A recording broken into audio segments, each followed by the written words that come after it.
Hello everyone, welcome back. Today we are going to learn about the order of operations and the use of brackets.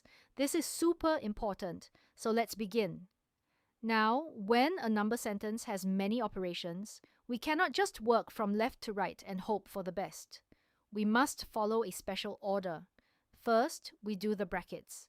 Always clear the working inside the round brackets before anything else. Next, we multiply and divide, working from the left to the right. Last of all, we add and subtract, again working from the left to the right. Do you see? The same question with the wrong order gives a wrong answer, so the order really matters. Alright, let's try one together. Here is our question. Find the value of 40 minus open bracket 6 plus 2 close bracket times 3 plus 12 divided by 4. Quite a mouthful, isn't it? Let's take it one careful step at a time. Now we follow our order. First, the brackets. 6 plus 2 equals 8, so the bracket becomes 8. Let's rewrite the whole expression. It is now 40 minus 8 times 3 plus 12 divided by 4. Next, come multiply and divide. 8 times 3 equals 24.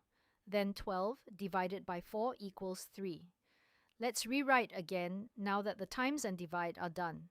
We have 40 minus 24 plus 3.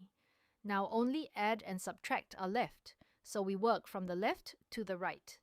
40 minus 24 equals 16. Finally, 16 plus 3 equals 19.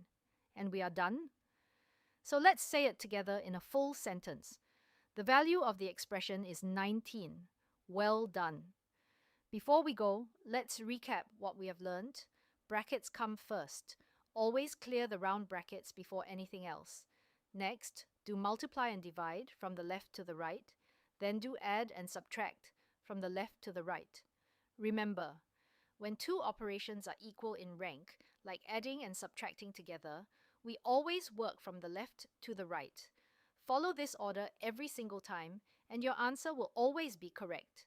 Great job today, everyone, and I will see you in the next lesson.